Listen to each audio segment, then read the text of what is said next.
Hey guys, it's Lumi, aka Luminaria Rain, and today I'm going to tell you about the 5 things you definitely did wrong when you made your Twitch. That's right, there's 5 things you did wrong, and you don't even know what they are, but that's okay, because I'm totally going to tell you. So hey guys, Luminaria Rain here, aka Joe Lorio, Twitch partner and actress, and today I'm going to tell you about the 5 things you did wrong when you made your Twitch. The first thing should be a no-brainer, but you'd be surprised. That first thing is goose eggs. Did you know that there are a ton of people on Twitch that have a 0? If you enter any category and you scroll to the bottom, there are a ton of people that have 0 views. Why?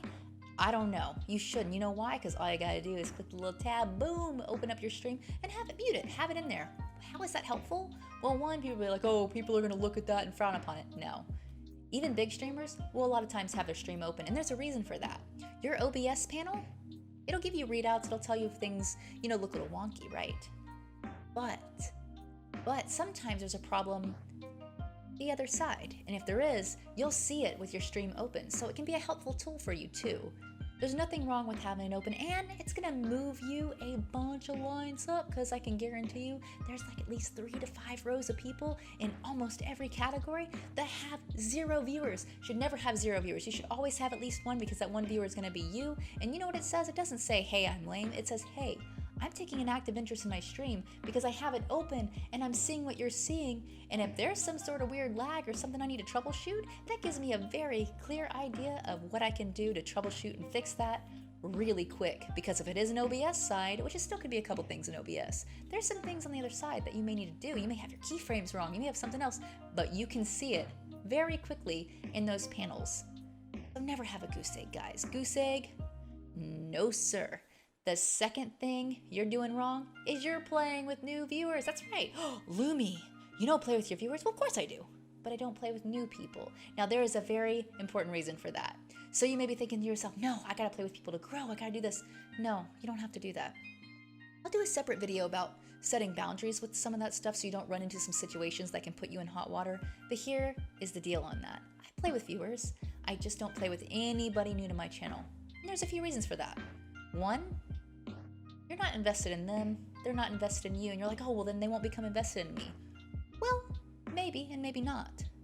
When someone's there, you want your viewership to be there for you. You can make great friends, and I've made some amazing friends on Twitch. There are people that I would not trade for the world that I have met and gamed with on Twitch because I've been streaming for, God, it's been over 2 years now. Can you believe it? It's a long time. But I learned a lot of lessons, so I want to share some of that stuff with you because not every video tells you these things, and some of them have clickbait. This is not clickbait. I am being 100% for real with you. Do not play with new viewers to your chat. Why? If someone is not invested in your channel, you're leaving room open for trolls to come in, and if they're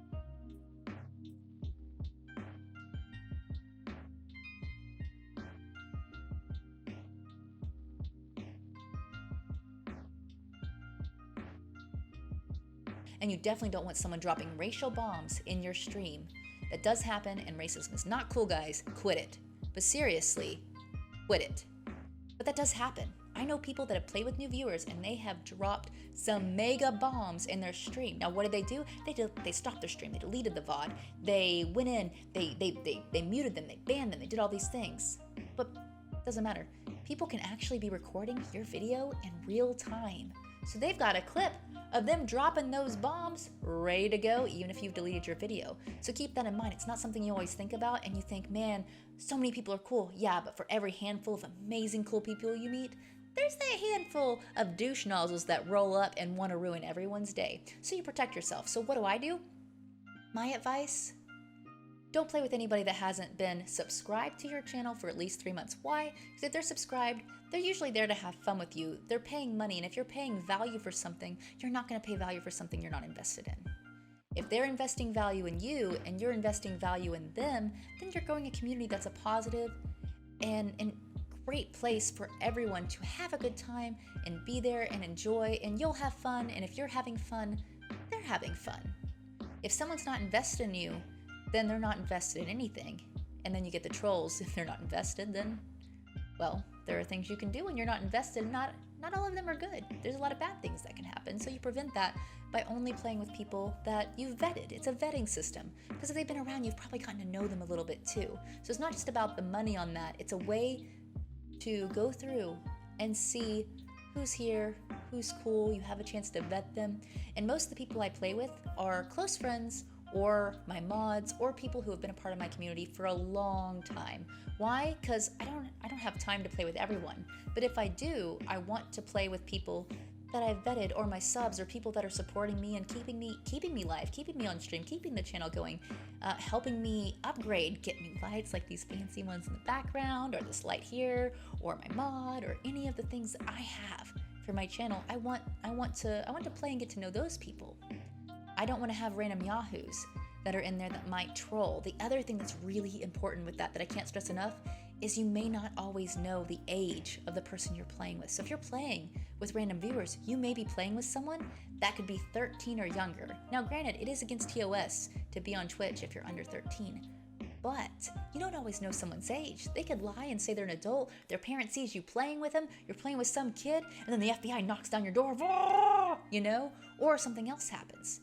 You have to be careful when you're playing with minors if you're an adult, especially, because bad things can happen. Now, not always. I mean, there's plenty of great kiddos out there.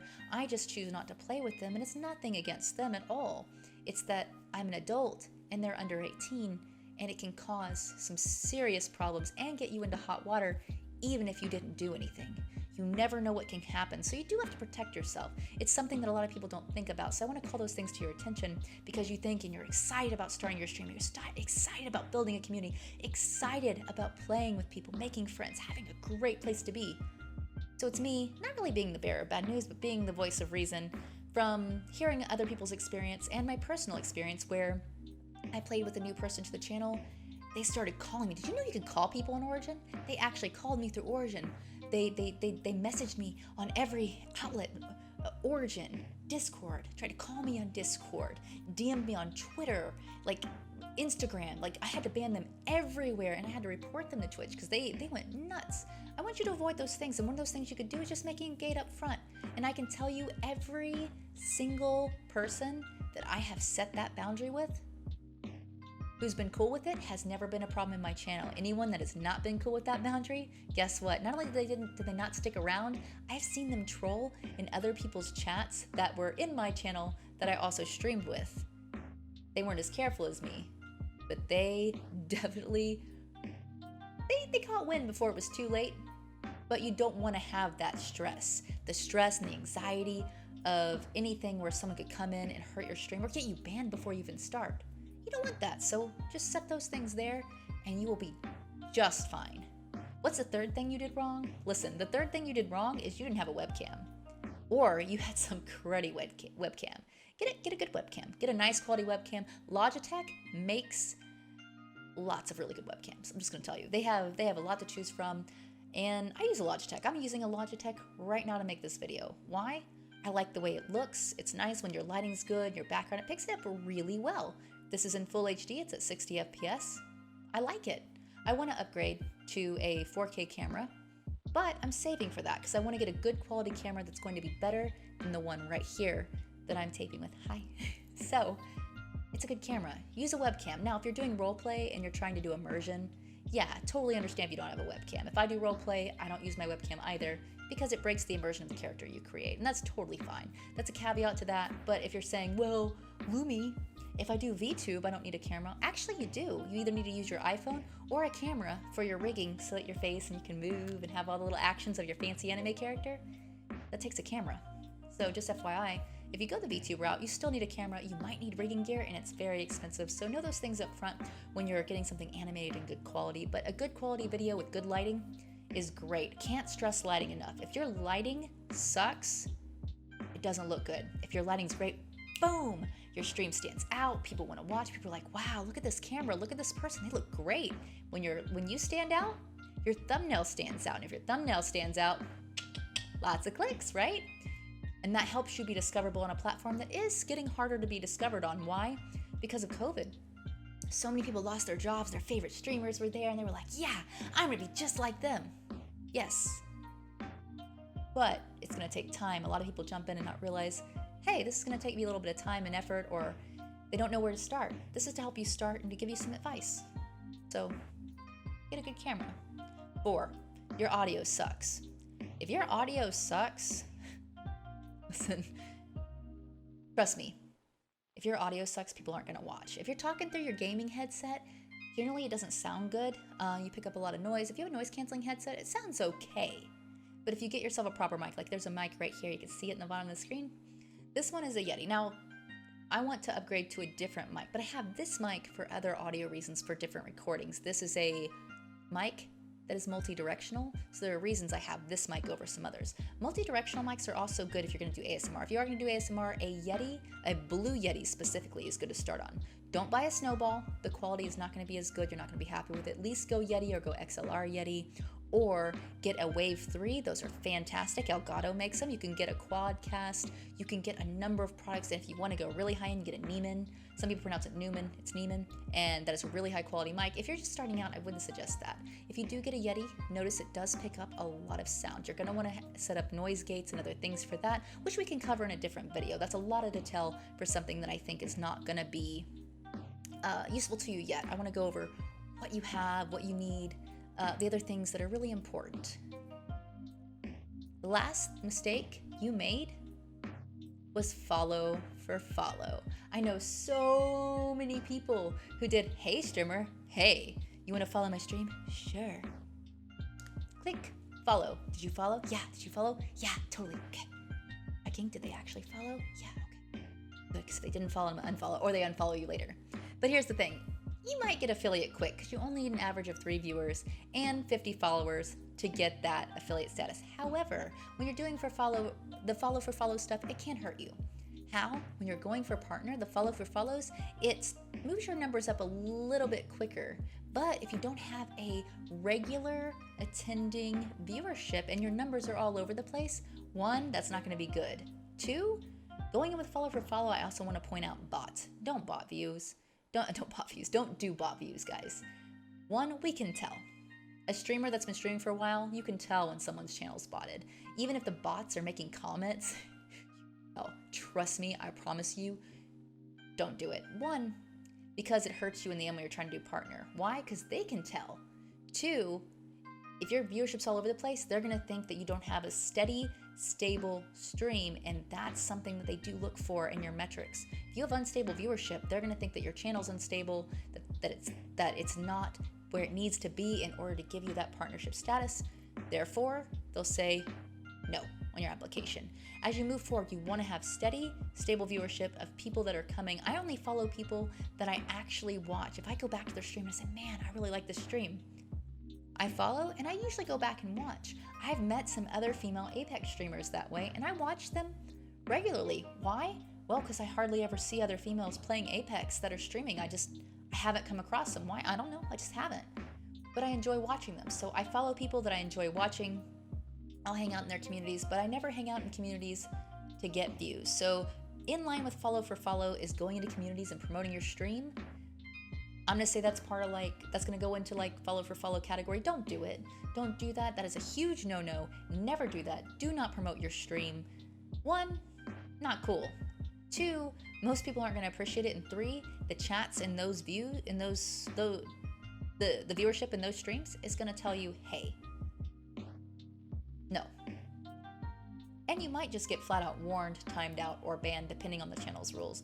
Plus, build your own stream. If you're hanging out, you're having a good time, people may realize you stream and come in and see your stream. I've actually had people do that. There was a stream I was hanging out in, and I actually hid the fact I streamed forever, but somehow they figured it out. They found my channel, they followed, they hang out. Now the other streamer does hang out in my stream, which is probably how they figured out I streamed. But that's the thing. Neither of us has ever promoted each other's streams and have promoted ourselves in their channel. Why? Because you just don't do that. It's the same thing as being like, hey guy, I followed you. Will you follow me? Hey man, look at all your viewers. Hey viewers, come watch my stream. I'm going live in 10 minutes. Hey, check out my giveaways. This actually happened. I had somebody come in my stream one time and be like, hey, I'm starting my stream in 5 minutes and I have giveaways. And guess what? You have to be present to win. Here are what my giveaways are. And I was like, what? And I can tell you, no one in my channel went there. Why? Because they were so offended by the behavior that all of them All of them were like, what was that dude's name? Yeah, I'm never watching them. And everybody basically blocked the person. So it has the reverse effect. Don't do that. Don't do follow for follow. If you're growing naturally and people are having a good time, that's the community you want. You want to build a community of people that are there for you. They're there to see your stream. They're there to have a great time. And they're there to just chill. Sometimes you have a chill stream. Sometimes funny stuff happens. You laugh, you cry, maybe not cry. You look scared. You're like, ah, for the horror game, you know, but not real tears, of course. Or you play Final Fantasy IX like I do, and you cry at the end every time. That's sort of funny. I can't not cry during that game, but that's the thing. You and your community will have a great time together, and it'll be a place that isn't toxic. It's fun, and when you're having fun, they're having fun. When you're both having fun, that's how you build your stream. That's how you go from 50 to 100 to 1,000 to 5,000 to 10,000 to 15,000 followers. That's how you do that. People have a great time, they stay, they're like, man, that person was great, and they come back. So guys, if you like this video, give it a thumbs up, subscribe. You can always unsubscribe if you don't like the content, and hit the ding, the bell, because if you hit the bell, you'll be notified every time I post a video. Next week's video is going to be about some of the boundary setting and how to game with your viewers without having to directly add them as friends on some of your accounts. There's games you can play where you can play together, and if you're still vetting someone you're not sure and you want to play with people a little more first before you do that, there's some great ways you can do that. I hope you guys have a fantastic day, and I will see you next week. Bye everybody. Mwah.